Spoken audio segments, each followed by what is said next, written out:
Good evening, everyone. As we begin this meeting, I'll ask everyone present to please silence your cell phones and other electronic devices, and I'll remind council that our procedure bylaw prescribes the use of technology during council meetings. It is 6:30 p.m. I'll call this council meeting to order, and I'll begin with a territorial land acknowledgement.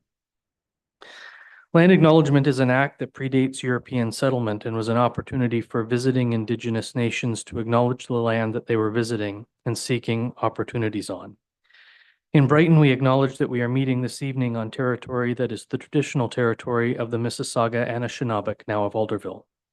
We are grateful for the opportunities that the lands and waters that we now know as Brighton provides for us and work to set policies that will help us work to be better stewards of this place.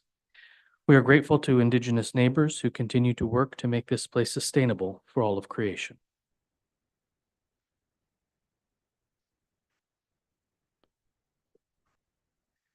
And we'll begin with a request to amend the agenda with a motion moved by Councillor Wheeldon, seconded by Councillor Wright. The council amend the September 3rd, 2024 council agenda to suspend the procedural bylaw rules to allow the notice of motion to be read and deliberated at this meeting. Is there any discussion? All those in favor? Could I have a recorded vote, please? You may. Madam Clerk, a recorded vote has been requested by Councillor Rowley.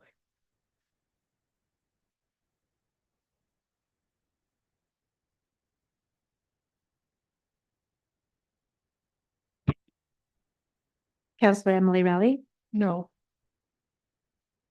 Councillor Jeff Wheeldon, Yes. Councillor Bobby Wright, Yes. Deputy Mayor Ron Anderson, Yes. Councillor Ann Butwell, Yes. Councillor Byron Paredes, No. Mayor Brian Ostrander. No. It was carried. Thank you. So that's carried. It will be read as a motion this evening. Members of council, I have a motion moved by Councillor Butwell, seconded by Deputy Mayor Anderson, that council approve the September 3rd, 2024 council agenda as amended. Is there any discussion? All those in favor? Any opposed? Motion's carried.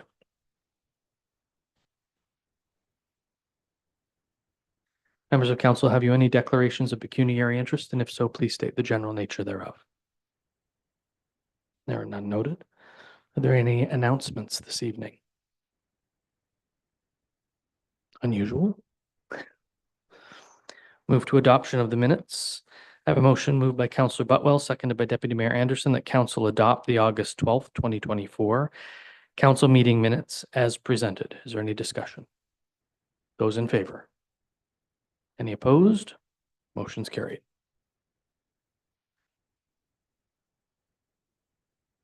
And a motion moved by Councillor Butwell, seconded by Councillor Fredis, that council adopt the August 14th, 2024 council planning meeting minutes as presented. Is there any discussion? Those in favor? Any opposed? Motion's carried.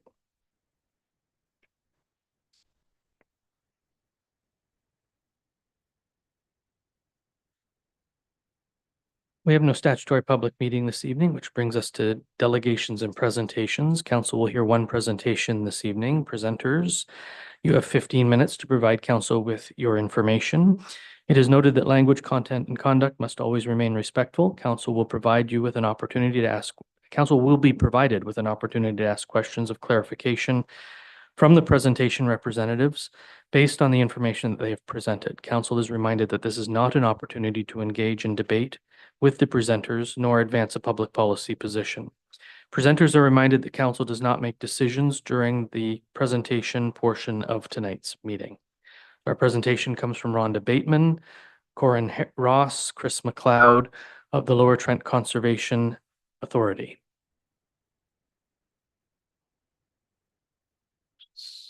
CAO Bateman. We'll just get the clerk to make sure that microphone's on. It is on. I can see the red light. There you go. Thank you very much, Mayor Ostrander and Council. We appreciate the opportunity to discuss our plans for the Proctor Park Pavilion and Proctor Park Conservation Authority area. Sorry. So I'm joined this evening by Corinne Ross and Chris McLeod. Excuse me. So the pavilion at Proctor Park was built in 1978 and has been a long-standing fixture in the community. It's provided a cherished space for family, friends, and local groups to gather. It serves as a picnic shelter and a venue for small events. It's hosted countless celebrations, community events, and moments of connection over the years. The pavilion is more than just a structure. We realize that. It's a symbol of community spirit and togetherness. It's a welcoming place for people to come together and enjoy the natural beauty of the conservation area. And we feel its continued presence is vital in fostering a sense of well-being and community pride. In 2017, Lower Trent enlisted an engineer to do a structural evaluation on the pavilion. The inspection revealed that the asphalt around the exterior support posts had settled, and it's allowing snow and precipitation to cause rot to develop in the in the support beams. So while the structures are not at immediate risk of collapse, it's recommended that the foundation repairs be completed. It was recommended, that the foundation repairs be completed by the summer of 2019 to address the issues. Since receiving that report, there's been temporary patching around the posts, but a permanent solution is still needed. So this spring, we put out an RFQ which included a mandatory site visit for consultants. Thank you. Interesting in bidding on the project. So during those site visits, discussions emerged about the long-term viability of the structure itself. It was recognized that upgrades would extend the life of the pavilion itself, but within about 15 years, it would probably have to be replaced anyway. So as a result, we had amended the RFQ and requested quotes not only for the upgrades, but for the potential demolition of it. So, which includes the asphalt base and the subgrade concrete pole vaults, and prepare the site for a potential rebuild. The demolition option was actually chosen, which is, nobody wants to hear that. So I'm going to ask Ms. Ross to share our vision and objectives moving forward.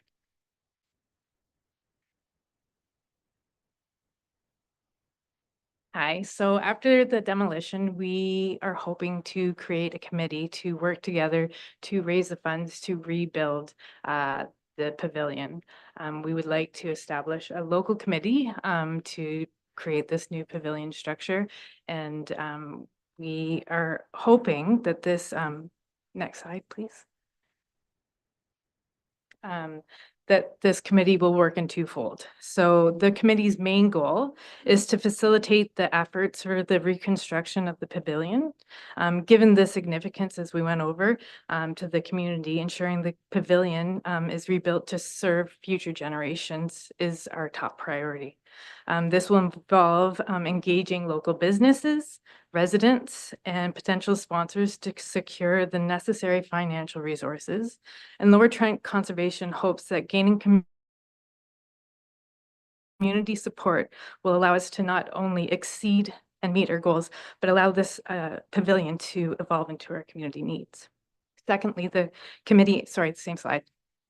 This is the long one. Secondly, we really want the community or the committee to engage with the community and the stakeholders in the redevelopment process. So the engagement will take place through various steps of the redevelopment, from gathering input on the pavilion's design, input on features that we'd like to see the pavilion have, and then also future uses for this pavilion. By incorporating the community's input, we hope to create a space that reflects the community's values and aspirations. Engaging the community also builds a sense of ownership and pride in the project, ensuring the pavilion remains a cherished and well-utilized space. Next slide. We feel the success in this project is built from the strength and the diversity of the committee overseeing it. We envision that this committee will represent various perspectives and needs of our community, ensuring that the final outcome truly reflects the interests and values of everyone involved. By assembling a team that includes members from different sectors, we can achieve a more comprehensive and inclusive approach to this project. A committee that reflects the diverse makeup of our community will be better equipped to address the needs and concerns of all stakeholders. By bringing together voices from government, operation, tourism, and commerce, we can ensure that the pavilion rebuild is a project that unites and benefits the entire community. So without a finalized RFQ, we currently lack the exact financial target for the pavilion's redevelopment. The final cost will depend on several factors, including the scope of the project as determined by the RFQ and the feedback that the committee gathers from the community. As we move forward, it's important to keep the financial target flexible. The committee's initial goal should be to secure funding that allows for a robust and durable rebuild while remaining open to adjustments and a more concrete details to emerge. The committee will pursue a variety of fundraising opportunities to support the pavilion redevelopment project. We will explore grant applications from various levels of government, private foundations, and corporate sponsors. Partnerships will be made with local businesses who can involve sponsorships and community fundraising campaigns that will engage a broader audience. These are just some of the strategies that we will collectively aim to meet the project's financial targets.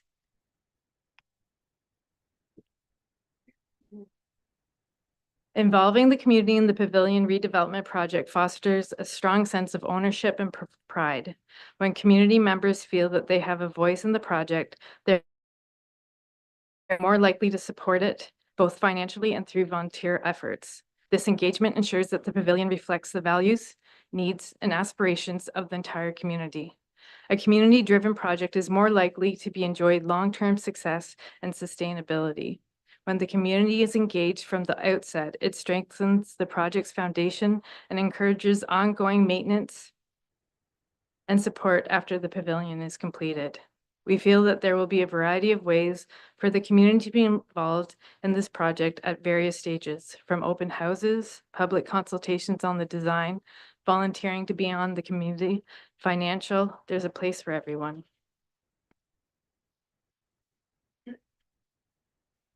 The benefits of this pavilion are multifaceted, positively impacting the community in several key areas. The rebuild of the pavilion will serve as a revitalized gathering place for community events, social interactions, and recreational activities. A well-designed pavilion can attract more visitors to the area, benefiting local businesses and contributing to the local economy. Incorporating sustainable and environmentally friendly practices in the redevelopment process can enhance the surrounding natural environment, making the pavilion an example of responsible environmental stewardship. And of course, the new pavilion will be designed with accessibility in mind, ensuring that all members of the community can enjoy this space. This inclusivity strengthens community by making it more welcoming to everyone. By investing in the redevelopment now, the community ensures that the pavilion will remain a valuable asset for decades to come. Successfully completing this project with broad community involvement will instill a sense of pride and accomplishment among residents, encouraging further engagement in future community initiatives. The Proctor Park Pavilion redevelopment project is more than just a construction effort. It's an opportunity to work together as a community to create a beautiful outdoor space for all community members and visitors to enjoy. Thank you. Thank you very much. Questions of clarification from members of council?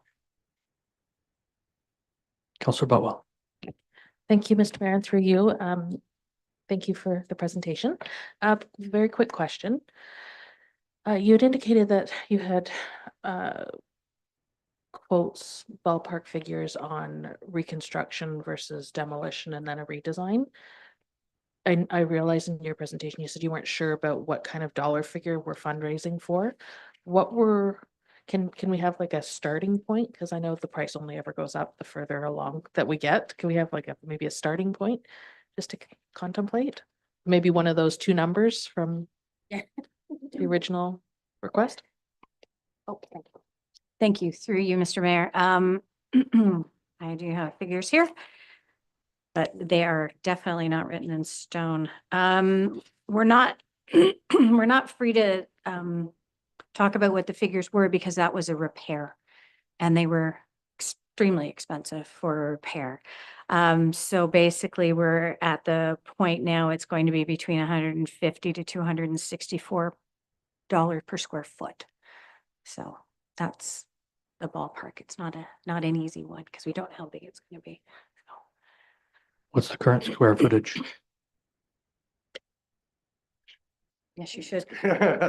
Great question. Off the top of my head, I'm sorry, I don't know. Right now, it's, you're probably all familiar with it, it is a giant circle. Now, that being said, we don't have to stick to that. We're taking out the vaults, the pole vaults that are underneath the ground and packing it all back in. So we have sort of a fresh, depending, what a committee can potentially come up with. We're not settled to that, just that program. Okay. Councillor Rowley? Thank you. Rhonda, just looking for clarification, you said early in your presentation that as it stands right now, there still is a lifetime for the pavilion that's there. So what's the hurry in taking it down right away? The engineering report is what it comes down to, the one that was done a few years ago. And when the discussions were happening with the proponents for the RFQ, they didn't think that without a lot of the expense for the repair work, it would still require a rebuild in the future. So it didn't make sense for us it was almost like putting good money after bad. Let's do it now. And if it's a safety factor, then we won't have to worry about that. So in the report, were there health and safety concerns as to the structure as it is right now? Yes, but it's not in any, we had an engineer look at it, and it's not in threat of falling down like now or anything. So the actual decommissioning on the slide said that it's going to happen after Applefest. So we want to keep it up for Applefest so that the community could use it if they need it. And yeah.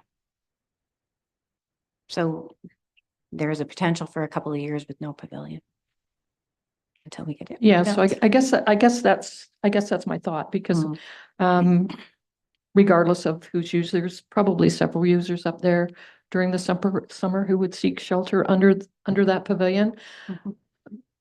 That to take that away for a couple of years until we, like I said, if there's no real health and safety concern, I kind of struggle with the idea of demolishing it at this particular stage. I see maybe other health and safety concerns up in Proctor Park. I don't see that as the biggest one. Sorry, Chris. Sorry, no, that's good. But they're right now, because of the evening and stuff that has. Sorry, Chris, we will ask you to use the microphone because Sorry. otherwise people who may be watching on YouTube won't be able to hear you. Yes, it's a crazy world. Yeah, I didn't think about that. Well, now that changes my answer. No, I'm just kidding. Right now, just because of the depressions that are in the asphalt and stuff like that, there still is, like, we know that the roof isn't going to be coming down, but there is, safety concerns otherwise, right, with people using it. So the idea of just going, okay, let's take it now before, something severe does happen, I guess, like why go through another frost season if we know that this does have to come down at some point. We might as well just get ahead of it. So we're going to keep it up for Applefest, but take it down before it does become a problem. Thank you for that. Other questions or clarification? Councillor Fredis? Through the chair, thank you to Chris or Rhonda or whoever. I thought I heard you say that a repair could probably get another 15 years. Could you give me some indication of what that repair cost would be to get that 15 years? Because it might give us some insight as to what some total rebuild might eventually lead to. Okay. Are we giving it like actual figure? Around. We could round. Okay. We'll round it to I want to say it was around $20,000. So that No, that No. was for the destruction. that was the discussion, right? I'm not sure. I don't remember. I don't have it off the top. No, me neither. 78. Okay, sorry, 78. 78,000 for basically to patch it over. But again, that doesn't necessarily, I mean, we are dealing with a structure that was built in the mid-70s or like 78, I believe it was. And the original design was like New Mexico or something, like it wasn't necessarily meant for Canadian winters at that point. So it has had upgrades over the years to prolong its life, but I think we've reached that. Councillor Butwell? Thank you again through the chair. Sort of not unlike our wastewater treatment facility. Little patchwork's being done through the years and maybe it's just time to bite the bullet. My question would be, is this project intended to be fully fundraising led? Or is there any, I may already know the answer, is there any government money coming down to help, or is this all on the community? Thank you. That's an excellent question. Right now, we're going to attempt it through fundraising and using the committee. And as Corinne said, we are going to attempt to get as many grants that are out there as possible. We know we have a line on a few, but it depends on how long the money's there and how much they're willing to give us. We don't want to come to the municipality and ask for the cost at this point. We'd rather have it as a community effort. So on the actual formation of the committee slide, there was a mention of having counselors on the committee and other and hopefully some staff to help us out. So that would be it. Are there naming right opportunities if there was a major donor? I don't know what your policies are at the Lower Trent. We That's don't why I have a asked. policy for that yet, but it's something we can bring up with the board. I'll never say never. At this Yeah, point. Councillor Wright. Through you, Mr. Mayor. I haven't been in the pavilion in quite some time. Is the pavement like heaving? Is it literally a liability issue in terms of people walking through there, difficult for accessibility, all that kind Oh, of thing? it's not accessible. It's not accessible. Any other questions of clarification for members of council? When will the committee be struck? When are you thinking that the committee might be struck? Maybe I should say it like that. This fall, I think. Yeah. So shortly after the demolition. Yes. That's the deal. I'm gonna ask this one as sensitively as I can. There have been, we're aware that there have been people who we hope will find the resources to house themselves at some point in the future at that pavilion. Have you reached out to county social services to make sure that they're aware that the pavilion is coming down so that social services can aid these folks? Yes, they are aware. Chris has let them know that. So social services? Mhm. Yeah, and what And about the and the individuals? Anyone who happens to be there. Yeah. Yeah. Has been Understood. told, and OPP is aware as well. Yeah. They're fairly transient, I know that. Yeah. All right. Any other questions for the presenters? Well, thank you very much for the information. We appreciate you bringing this to council. We look forward to you striking the committee and having our input and seeing what the community can do. Great. Thank you so much. I have a motion moved by Councillor Butwell, seconded by Councillor Fredis, that council receive the presentation from CAO Rhonda Bateman, Corinne Ross, and Chris McLeod of Lower Trent Conservation regarding a plan for Proctor Park Pavilion. Is there any further discussion? All those in favor? I You do have a want to- question? I just want to make Comment? a comment. Go Yeah, ahead. a comment. And yeah, it's coming down, but I just think I think you're taking it down in haste. That's all. I think it still has a small purpose for a little while. Especially as you pointed out, Mayor, we have people who probably welcome that shelter, depending on, regardless of how the pavement is underneath. I just think it's, I think there might be some other concerns that I have, and I don't think the shelter is the biggest one. Thank you. Anything further from members of council? All those in favor of the motion? Are there any opposed? Motion's carried.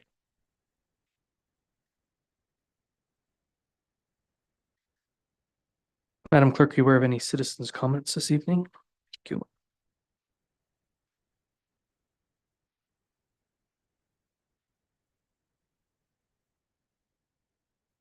Thank you again for your presentation. We appreciate it.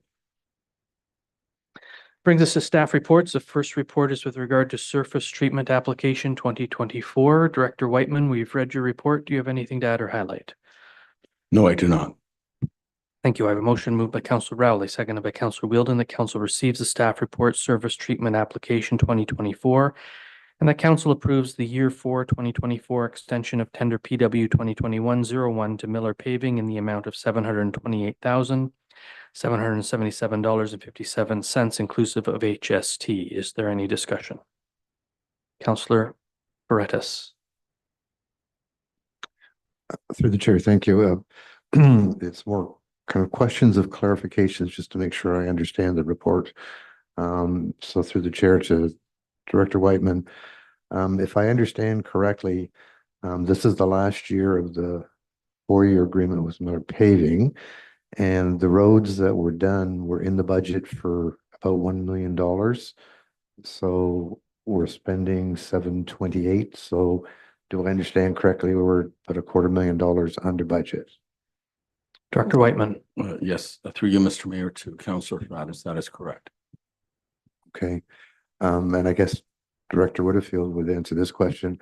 So that surplus $250,000 would then go back into some reserve to be applied against any roadworks for next year. Is that correct? Director Whitfield. Through you, Mayor Ostrander, no, that's not correct. Any surpluses that exist at the end of the year go to the contingency reserve by policy. Okay, but it does go into a reserve. All right. The other thing is it talks about subject to a 1-year warranty period. So presumably that 1 year runs out in 2025.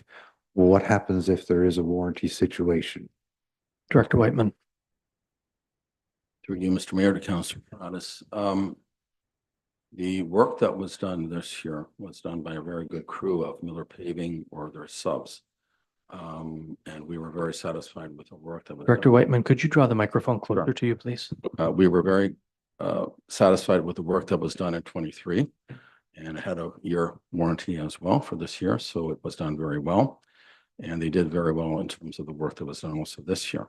So we're not anticipating any problems in 2025.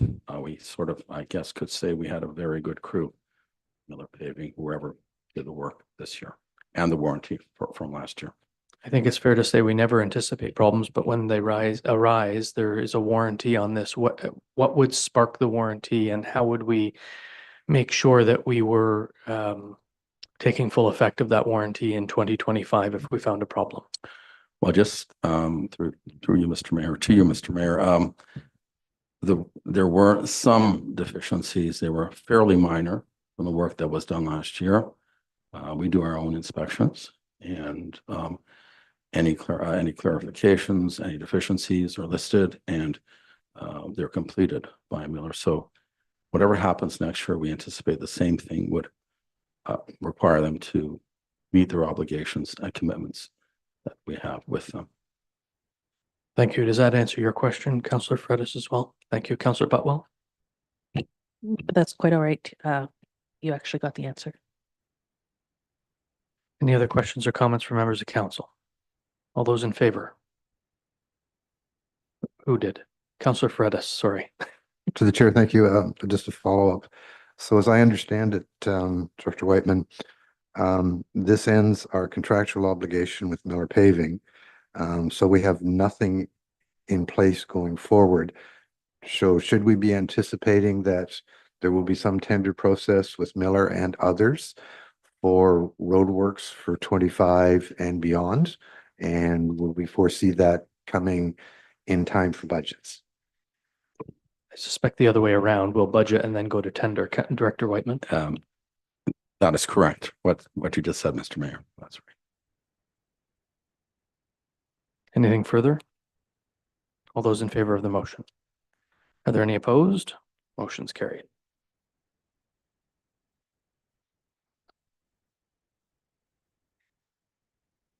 Next report is Lakeshore Road and Greenway Circle improvements. Mr. Gooding, we've read your report. Do you have anything to add or highlight, sir? No, I do not.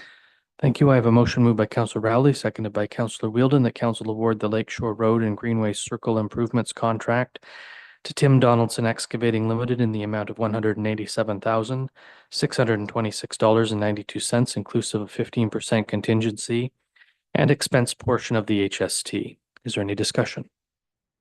Councillor Butwell. Thank you, and through the chair to Mr. Gooding. Mr. Gooding, when I was reviewing these numbers early yesterday, I noticed that there's quite the discrepancy between the low number and the high number. It's incredibly extreme.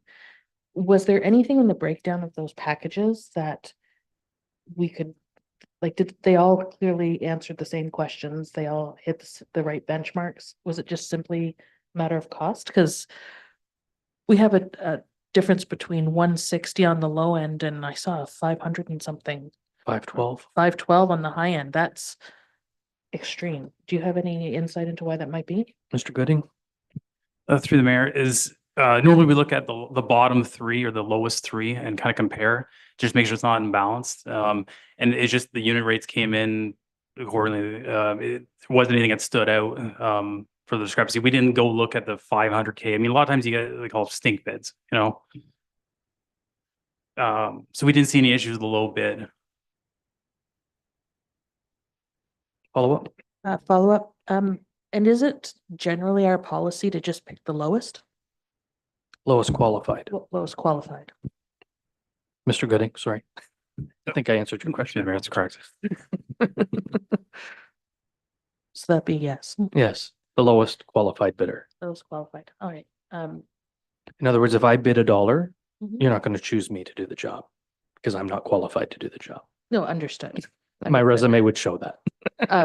And the reason I kind of asked that was because there are some other well-known local contractors who I'm assuming that we've likely done work with them in the past, and would not be bidding on the jobs willy-nilly, just for the sake of throwing in a bid. I just was wondering, because there is quite the variety in the numbers. I'm a little bit befuddled. And there are quite a few locals that didn't bid on this, I suspect, because they're overwhelmed. We have a lot of work going on in various communities, and this isn't exactly a robust job. Right.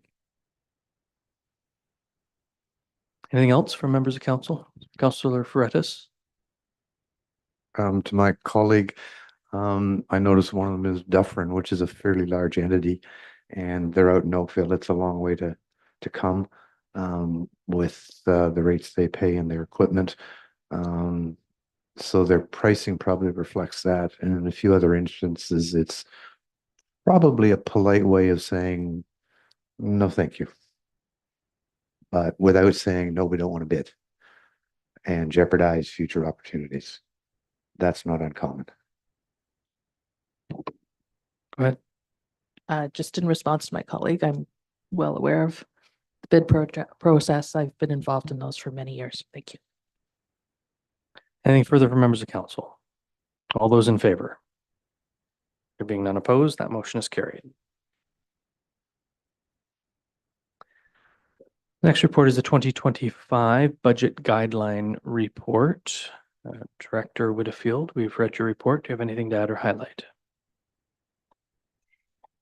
No, I do not. Thank you. I have a motion moved by Councillor Rowley, seconded by Councillor Wright. The council receive the 2025 Budget Guideline Report and approve the 15 guidelines outlined in the report to establish the 2025 first draft budget as follows. Provide operating increases to support the current level of service delivery. Include a financing strategy for future wastewater plant upgrades. Anticipate future physician recruitment costs. Fees and charges are based on a comparison to benchmark municipalities. Provide infrastructure gap for taxation, water, and wastewater. Include a business plan for land banking initiatives. Include financial strategies for information technology master plan initiatives. Increase the capital levy to 1% of the prior year tax levy plus the June 2024 CPI increase up to 2%. Include financing implications of the strategic plan. Include long-term planning for engineering, road construction, sidewalks, brushing, and ditching. Include a financial plan for the community improvement plan. Include the cost of software licensing. Include the update revenue of the water and wastewater rate study. Include stormwater initiatives per the plan. Include financial strategy for fire, land, ambulance, building, construction. Is there any discussion from members of council? Councillor Wheeldon. Thank you, Mayor, and through you.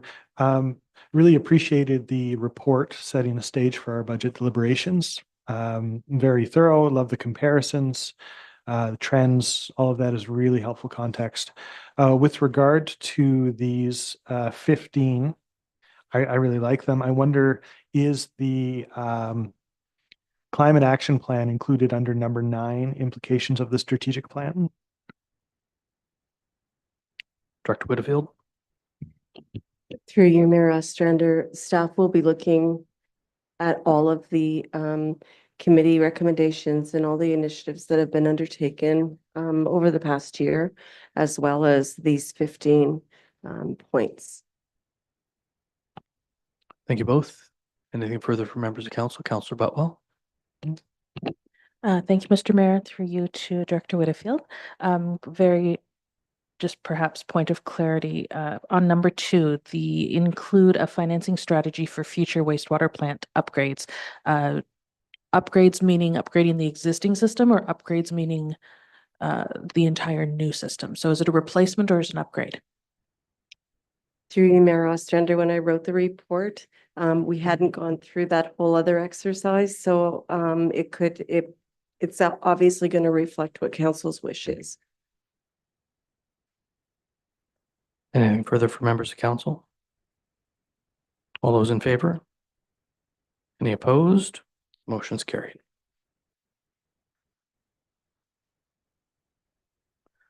Next report is a CAO ongoing report and capital projects update.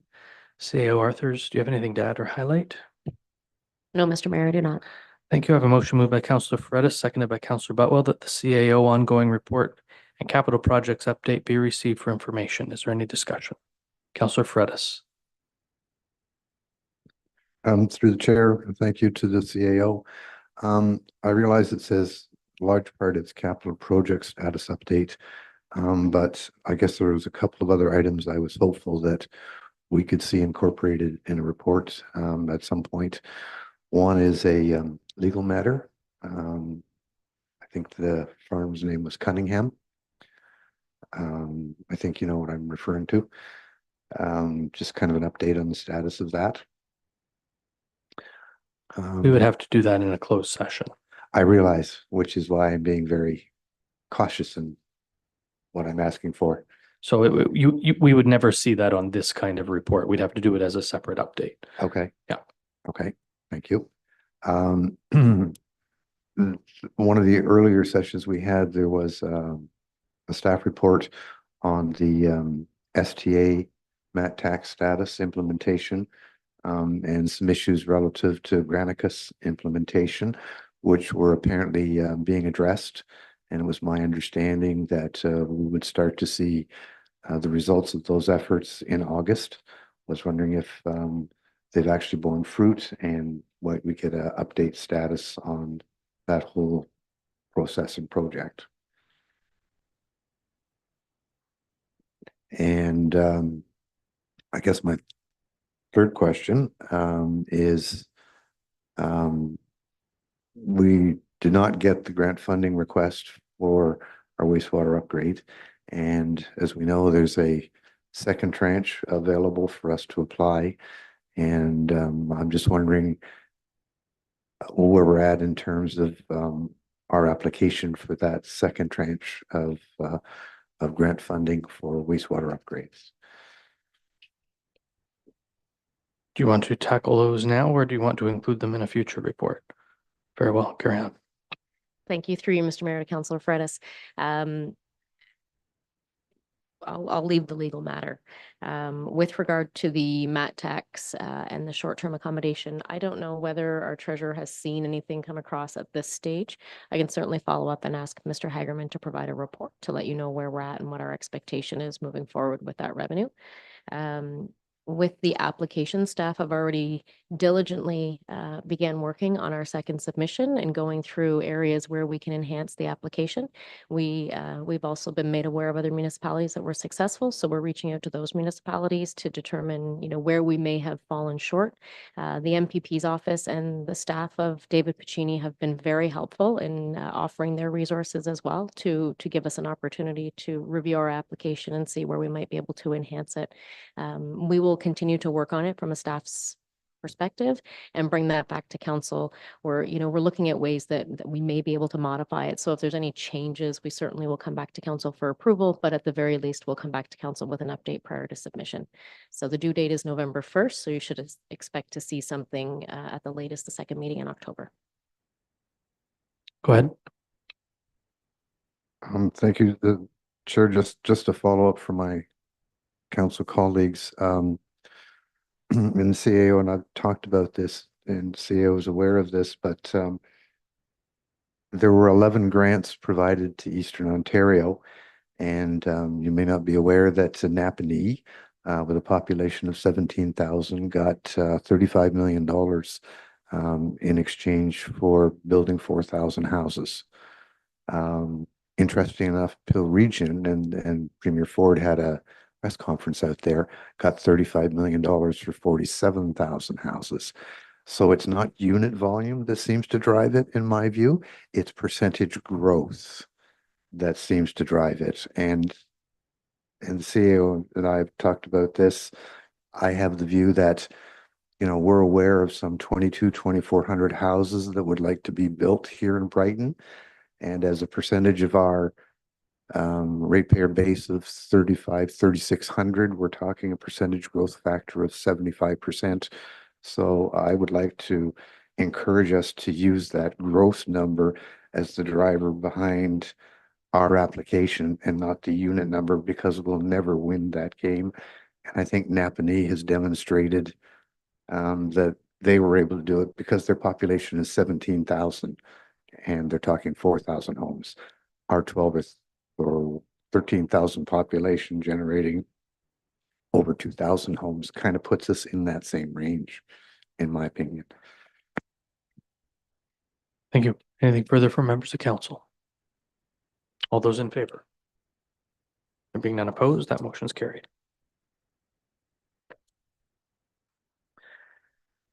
The next item is notice of motions and motions. This will be read as a motion as per the amendment to the agenda.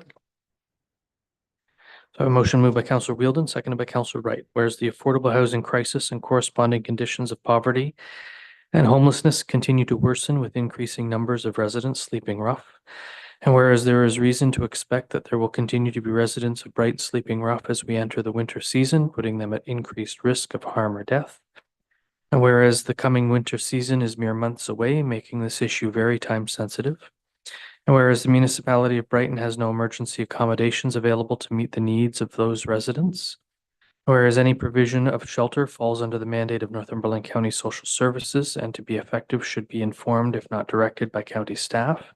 And insofar as the municipality of Brighton and the community of Brighton are capable and willing to offer support to the residents experiencing homelessness, we should do so. Therefore, be it resolved that council directs staff to engage with the county social services staff to request and offer partnership on any initiative to support the unsheltered residents of Brighton, including office space for outreach and support workers, use of municipally owned facilities, and coordinating the members of the community in Brighton. And be it further resolved that this motion be circulated to other Northumberland municipalities and county council. Is there any discussion? Well, actually, Councillor Wheeldon as the mover. Thank you, Mr. Mayor. We've already seen this evening that one of the few places in Brighton that has an outdoor space that's a little bit out of the way is in fact on Lower Trent owned land. Lower Trent is obviously a public organization, but it doesn't have the same legal requirements that municipalities do with regard to not being allowed to evict people who are camping on their property. In 2023, in two separate rulings, the Ontario Superior Court in Waterloo and in Kingston, respectively, ruled that municipalities are not allowed to evict people who are camping on municipally owned property unless there is adequate shelter to divert them to. Adequate as in able to meet their needs. We are aware that the number of people sleeping rough is increasing fairly exponentially, and that the only emergency shelter in all of Northumberland County is in Cobourg. County Social Services has maintained, and I think rightly, that it can be more cost effective if it focuses its efforts there. But the result is that someone who is in need in Brighton, if they know who to call, might be able to get a ride to Cobourg, to facilities that are already full or close to full, in a community that is reacting quite viscerally to their presence at the moment. So we should expect that there are going to be more people sleeping rough in Brighton over the winter than usual. And the best time to have planned for that eventuality was a long time ago, and the next best time is right now. So I wanted to write this motion as a way of spurring some action, recognizing that we literally have nowhere to put people if they are in need. Now, I remember a few Christmases ago being up at the community center at 3 a.m., welcoming Santa Claus along with people who were stranded on the highway because it was an emergency. For someone who is sleeping rough, every day is an emergency, particularly in winter. If we are capable of opening our facilities for people who are stranded and in need, we need to recognize that many of them are longtime residents of Brighton, not just travelers passing through. If we had any room anywhere, any kind of facility we could divert someone to, obviously we should be engaging with the county to make sure that that person would have support from the social services department, and recognize that this is in fact county jurisdiction, and we're not trying to step on toes, but we want to be a willing partner at a time when not every community has been a willing partner.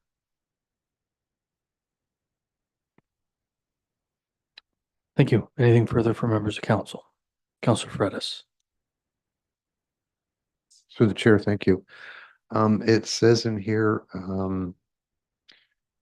offering partnership to support the unsheltered residents of Brighton, including office space for outreach and support workers.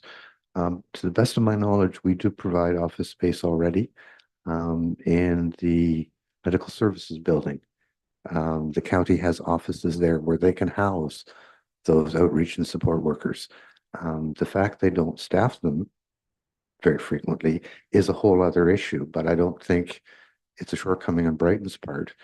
And as I recall, Councillor Wheeldon, you have this great intermunicipal working group.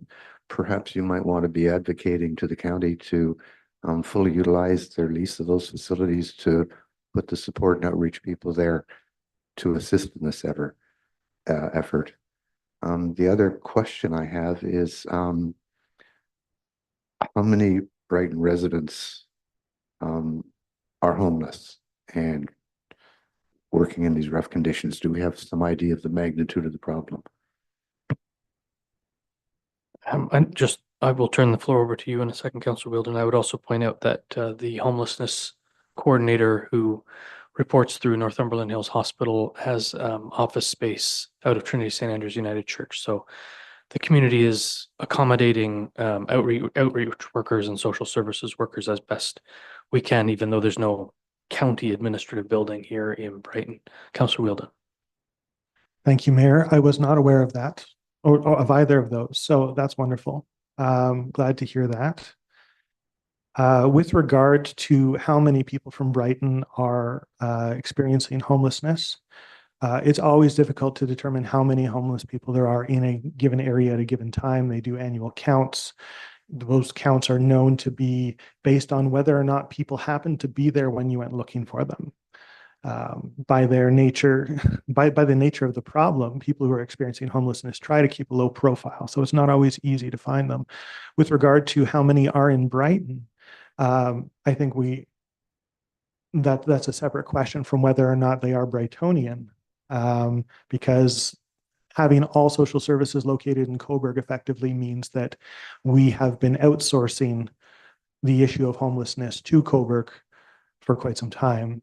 That said, Lower Trent is aware of 2 or 3 at any given time, and we've already mentioned them this evening. That's not Brighton property, and they can and will continue to, very kindly, I will add, they've been very good about treating people with dignity and respect, but they will continue to evict them from that space. If they come to municipal space and we have nowhere else to direct them to go that can meet their needs, then we do open ourselves up to a lawsuit on the basis of the charter. And I have heard of some recent moves to potentially bring one against Port Hope for a recent eviction there.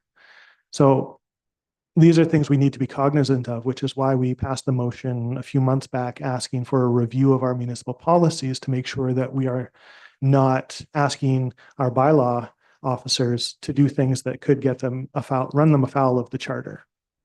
But that said, if we don't have somewhere else for people to go, what solution can we offer them? I love to hear that we have county outreach workers who are able to come to Brighton and get office space at the church or at the healthcare center. The invitation to use that space is what's in this motion. And you mentioned the task force, and that I should ask the task force to ask the county to do that. This is the first step of that. The task force does not pass motions. It is not an official committee of any body. It's a group of representatives of Northumberland municipalities who share ideas and try to coordinate a little bit, which is why at the bottom of this motion, I ask that it be circulated to other Northumberland municipalities and county council. And this will be the topic of the next task force meeting. So this is me engaging the task force in and setting a bar for trying to engage with the county for better cooperation and collaboration on addressing homelessness before it gets too cold. Councillor Botwell. Thank you to Mr. Mayor. Thank you, Councillor Wilton, for bringing this forward, and thank you, Councillor Wright, for seconding this motion. I'm really happy to see it. I think it is worthy of an on the floor discussion. Raising awareness is always step number one. I, for one, was completely unaware that Trinity St. Andrews had space made available, and I didn't know that social services was working out of the health unit.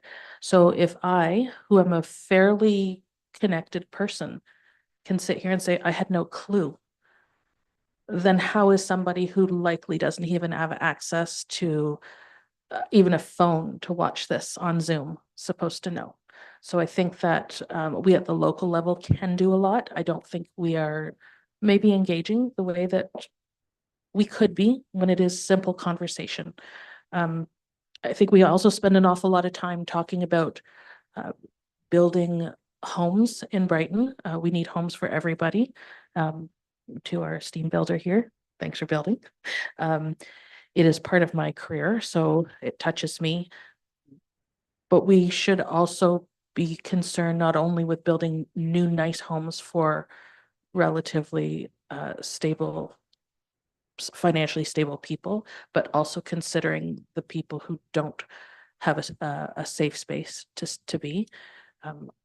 When we talk about taking that pavilion down, that's one of the first things that crossed my mind when I read this agenda, because I'm aware of a minimum of 3 people who I know have nowhere to sleep. So maybe it's not always the work.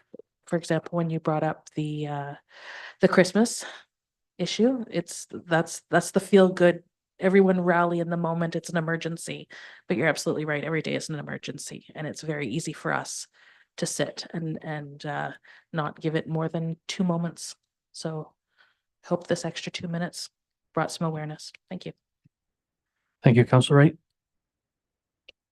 Through you, Mr. Mayor, I would also say that living downtown and working downtown, I've seen just a tiny shift. You don't notice it much through the daylight hours, but when dusk starts to fall, there's some subtle changes of the people who are hanging out even in Memorial Park. You know, just on my walk from house to Sobeys to get my groceries, I've noted people that are likely in that transient place. And with it being warmer weather, they're probably shifting wherever it is that they need to go. But there is definitely a little bit more of an uptick in people parking cars overnight. And you can tell just by what's in the car. You can tell by what they're carting if they don't have a car. So it's not an unseeable problem in Brighton. It's just slowly creeping up, and it's going to become an issue. And I would so much rather get ahead of it and have a safe place for these people than to have a late night walk to Sobeys and find something much sadder. Councillor Wield. Thank you for that.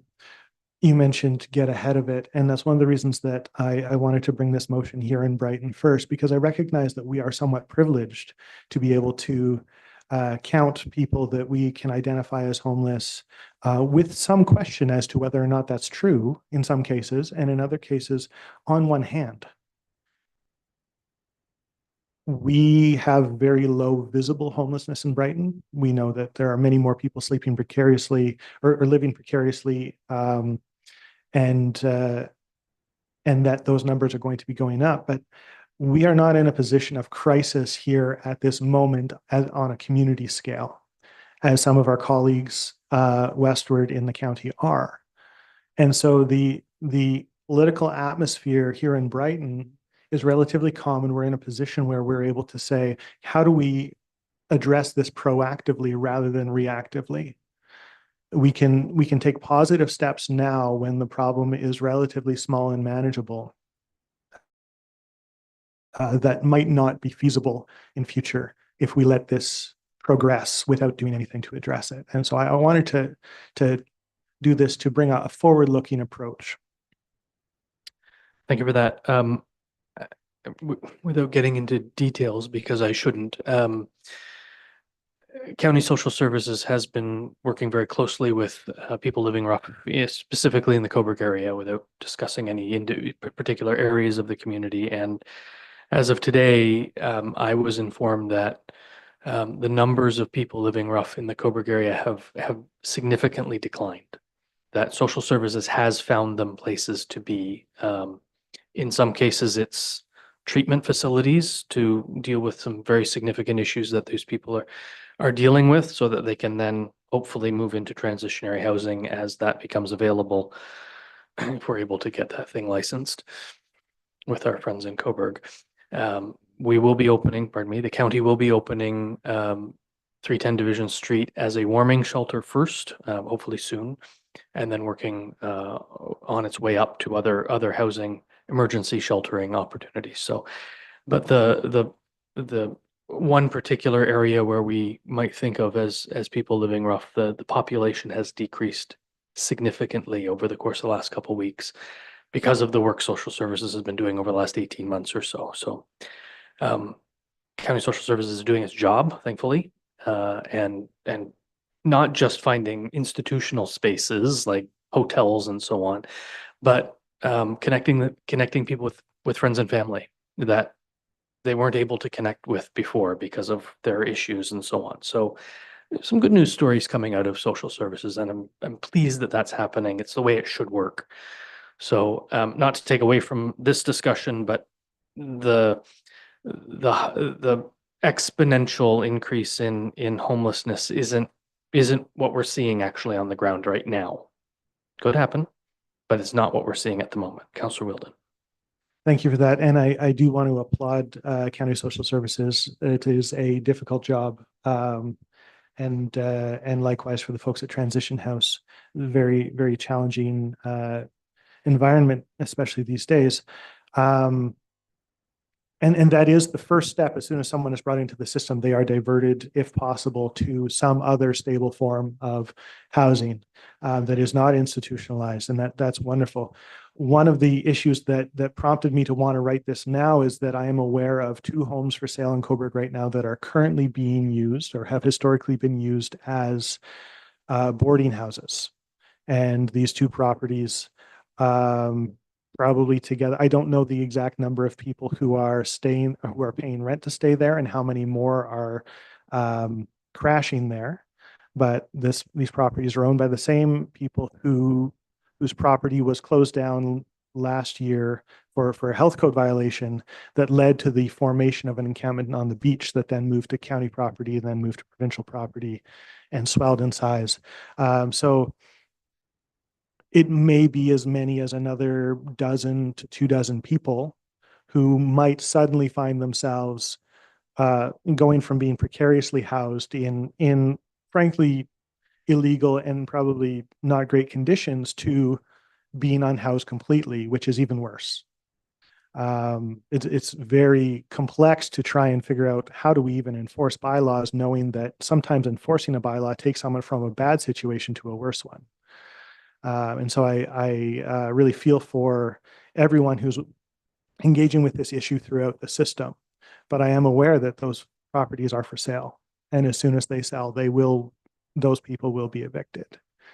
So that's one place that I'm aware of that is going to lead to many more people being on the street. The other thing is that not everyone who is leaving particular encampments is being rehoused somewhere. There are people who contact me on a regular basis because they know that I'm engaged with this issue and that I'm also a realtor and have access to land databases to ask me, is this property municipal? Is this provincial? Is this conservation authority? Will someone find us here? And I try and, I don't give advice on where to hide from bylaw officers, but the point is that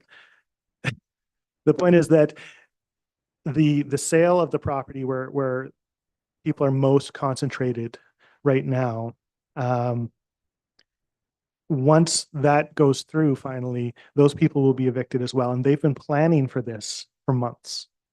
And just as County Social Services has also been planning for this for months and has been doing their best to divert people, a lot of people are also diverting themselves to places where they're less likely to be found. And there have been some comments about directing people to Brighton. I don't take those comments very seriously, but I am aware that many of the people who have been living in Coburg, living rough or living in transition house or other transitional housing, are Brightonians and are going to come back if they are not able to find somewhere else where they can be safe and welcome. So it seems to me that we should have some kind of contingency other than to tell people, oh, we're sorry, the inn is full unless you're a traveler passing through. Thank you for that. To the nitty gritty of your motion, the first, therefore be it resolved line, including, and I'm just moving along here, including office space for outreach and support workers, use of municipal facilities and coordinate with new members. I could support this motion if we could strike those 2 lines and just say that that we direct staff to engage with county social services staff to request, offer partnerships and initiatives to support unsheltered residents in Brighton, without being specific, without then directing staff as to what the specificity of that partnership would look like. I don't know what other creative things they could come up with, but I do know that we don't have enough office space for our own team. So I can't imagine that we'd be able to invite a county team in when we don't have enough space for our own staff, or we barely have enough space for our own staff. And of course, our community facilities are all engaged. They're all being used and well used. I'm open to striking that because striking it from the motion does not strike it from the realm of possibility. Right. With regard to our community facilities, most warming rooms are run by churches who then use their space from 9 a.m. to 8 p.m.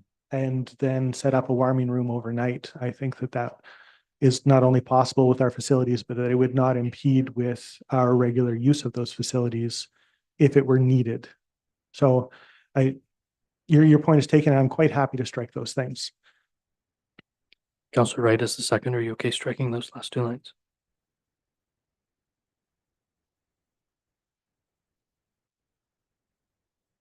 Further discussion from members of council.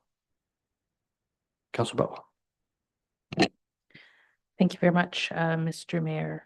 I understand the desire to not pigeonhole us and to instead strike those items there. I think that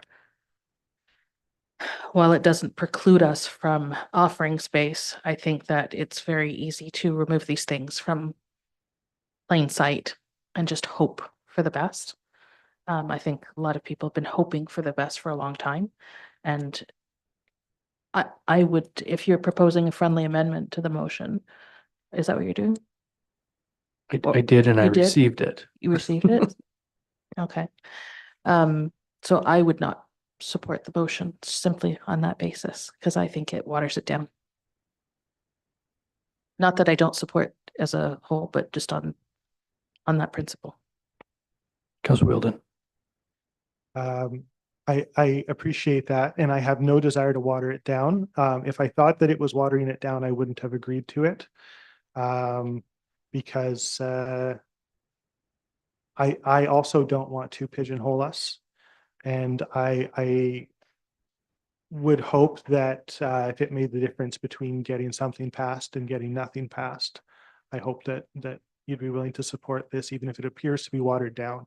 I think given the robust conversation we've just had, I don't think anyone can doubt where our heart is on this, or at least mine and yours is. Yeah, the reason I asked for it, it was simply that I don't feel comfortable directing staff to offer something that I know we don't have available. So by removing those lines, then we open up the opportunity to figure out what might be available in the community, in the municipality, in our facilities. If County Social Services responds and says, yes, we need that. I don't know how County Social Services will respond to Brighton's request. So, Councillor Butwell. Thank you. Perhaps this might be a better question for you, Mr. Mayor. So we do have space. We do have space that is unused at certain times of the day. We perhaps don't have necessarily the staff to look over that space. I'm thinking specifically of the community center. So that would be, we have the community center. We don't have staff that's there overnight, but if the county staff wanted to bring somebody in and do a warming center overnight, we're kind of taking that not off the table, but out of the front row. So we have space. We have times that it's unused. I don't know why we wouldn't leave this in if the county was I interested. can tell you that county doesn't have the staff to staff a warming center overnight in the municipality of Brighton. So if there was some initiative, a volunteer-led initiative, people got special checks. There are ways to do this on a community basis. And, we have to think outside the box to address these types of concerns. If we don't have municipal staff, there's no county staff. So if we don't have the staff to do any of it, why do any of it? This is a call to do something. So, Through you, Mr. Mayor, based on the amendment to the motion, perhaps I could suggest that staff will initially reach out to the county and determine the space that is provided to them and how much they're using it, because there's certainly some uncertainty as to how often they're here or what exactly is happening in those offices. Then we can report back. In addition, the services that are being offered in the church, so that we have a better idea of what the municipality is already doing. We're certainly happy to reach out to the county to determine whether or not there are any possibilities that they've already talked about outside municipalities, outside of Coburg. Perhaps there is something that they can share with us and we can report back on any of that. Maybe there's nothing, and then council wants to take a direction in a different direction and provide staff with further comments and a resolution on how we might proceed.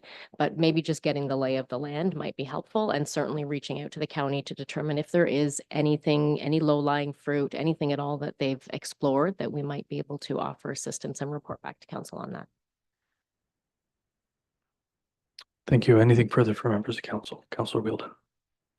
Can we add to the motion then, that, staff report back to council once contact has been made? Yes, we can, well, it's your motion, sir, so we can add whatever you'd like. I guess I'm looking at CAO. Are you going to be able to report back before the snow flies? Go Through ahead. you, Mr. Sorry. Mayor, I'm happy if you add it. I assure you, we will add it to the list and it will come back. If not, the next meeting in September might be a quick turnaround, but the beginning of October for sure. It won't take us long to get that information and bring it back to council, so we'll have something back to you. Wonderful, thank you. Again, the purpose of this is to start opening up the conversation about what we can do at the local level here. And not just relying on what the county is doing elsewhere, recognizing that with the resources that they have, they're fairly limited in focus to areas that are outside of Brighton. And so if we can help them, help the people who are here, it starts with just making the offer and having that conversation. And if this motion accomplishes that, then it will be a resounding success. If it inspires any other municipalities to do likewise, it will be an overwhelming success. And it will probably be the first of many on the subject, because this problem is not going away. Thank you. Anything further from members of council? Councillor Fredis. To the chair, so just so I'm clear, we're going to strike the line from including office space on, but add in a provision for staff to come back with a report by late September, early October, based on their consultations with the county. Am I correct? And that's the motion we're voting on? What I've written, and it's your motion, Councillor Wheeldon, at the, yes, I have stricken, I have struck, I have removed the last two lines of the first resolution. The second resolution about circulating the motion remains, and then I've added, and further, that council directs staff to provide a report to council. I didn't put a date on it. We have a commitment that it will be before the snow flies. Hopefully the weather doesn't, temperature doesn't dip tonight. Before the snow would traditionally fly. So, that's usually Remembrance Day when I'm standing up on the stage. I'm satisfied with that. Thank you. Thank you. Anything further from members of council? Sorry, Councillor Wright, are you okay with those amendments? Thank you. Anything further from members of council? All those in favor? Are there any opposed? The motion's carried.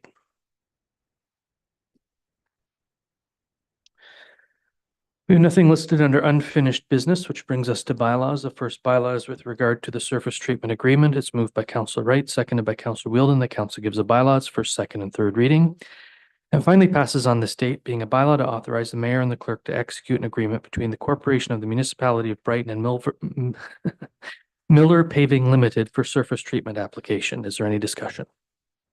All those in favor? Any opposed? Motion's carried. Next bylaw is with regard to PW 2024-07 Lakeshore Road and Greenway Circle improvements. It's moved by Councillor Rowley, seconded by Councillor Wheeldon. The council gives a bylaw. It's first, second, and third reading, and finally passes on this date, being a bylaw to authorize the mayor and the clerk to execute an agreement between the corporation of the municipality of Brighton and Tim Donaldson Excavating Limited for capital project PW 2024-07 Lakeshore Road and Greenway Circle improvements. Is there any discussion? All those in favor? Being none opposed, that motion's carried. Next bylaw is an agreement between Patricia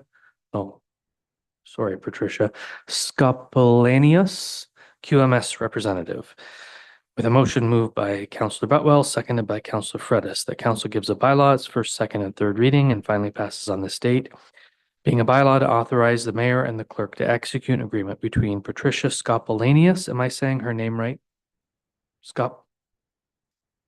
Scopolianos, Quality Program Manager, and the Corporation of the Municipality of Brighton to provide QMS representative scope of services in accordance with municipal policies and procedures and other government legislation, standards, and regulations. Is there any discussion? All those in favor? There being none opposed, that motion's carried, with my apologies to Patricia.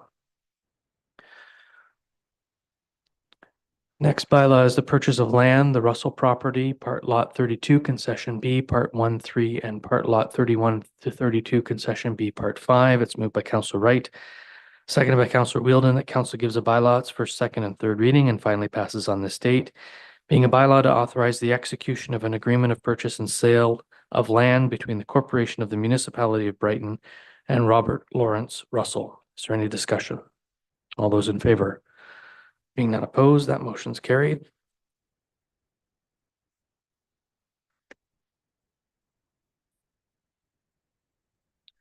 Next bylaw is with regard to a consent development agreement Z04 2023. It's moved by Councillor Fredis, seconded by Councillor Butwell, that council gives a bylaw its first, second, and third reading and finally passes on this date.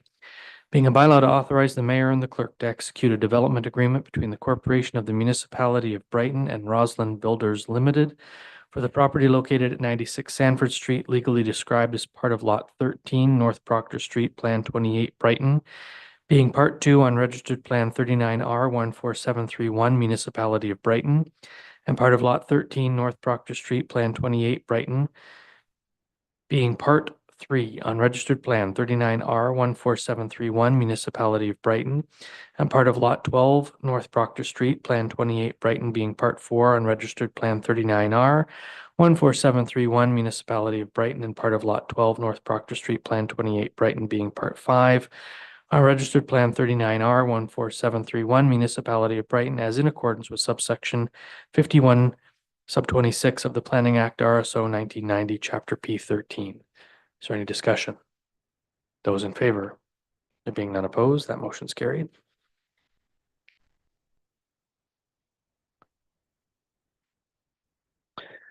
We have no reports or minutes of advisory committees of council or review teams, which brings us to statutory reports and minutes of statutory committees, boards, external agencies. The minutes before us are from the DBIA. It's moved by Councillor Rowley, seconded by Councillor Wright, that council received the DBIA meeting minutes for March 14th, April 11th, and May 10th, 2024 as presented. Is there any discussion? All those in favor? There being none opposed, that motion's carried.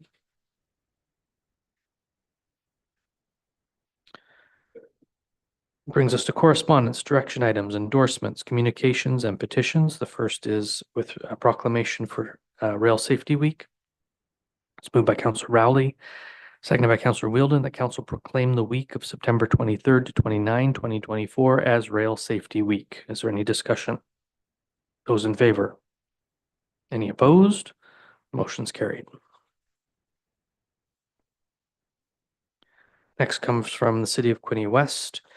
With regard to the Canada Community Building Fund, it's moved by Councillor Rowley, seconded by Councillor Wheeldon, that council support the City of Quinte West resolution regarding the Canada Community Building Fund. Is there any discussion? Councillor Wheeldon.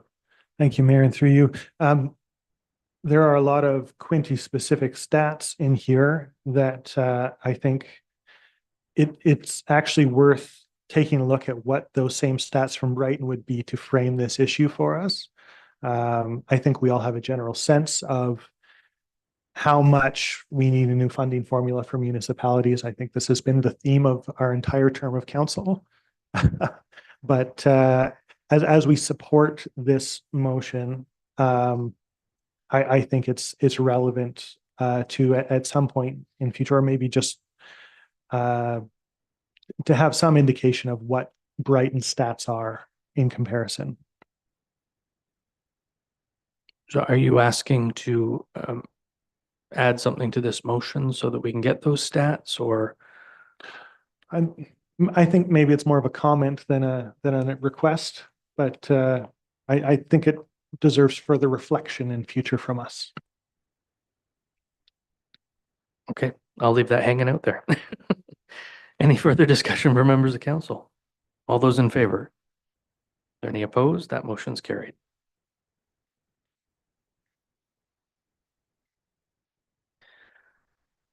Next correspondence is from the Lake of Bays regarding provincial government recognizing the physician shortage. It's moved by Councillor Wright, seconded by Councillor Rowley.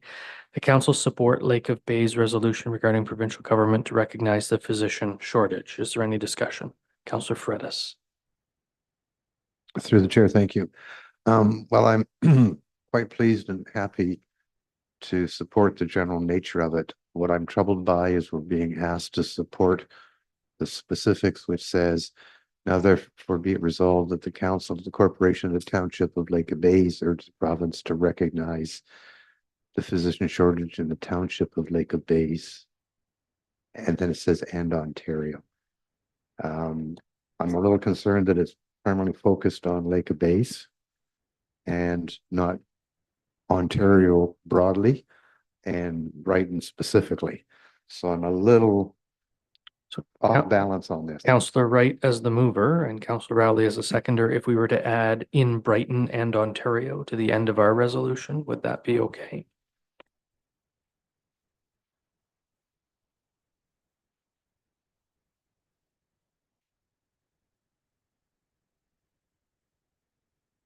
I have added those words to the end of this resolution with the mover and seconder in agreement. Any further discussion from members of council? Those in favor? Being none opposed, that motion's carried. And a proclamation request from the Canadian Pulmonary Fibrosis Foundation. It's moved by Councillor Butwell, seconded by Deputy Mayor Anderson. The council proclaim the month of September as Pulmonary Fibrosis Month and endorse the proclamation. Is there any discussion? Those in favor? There being none opposed, that motion's carried.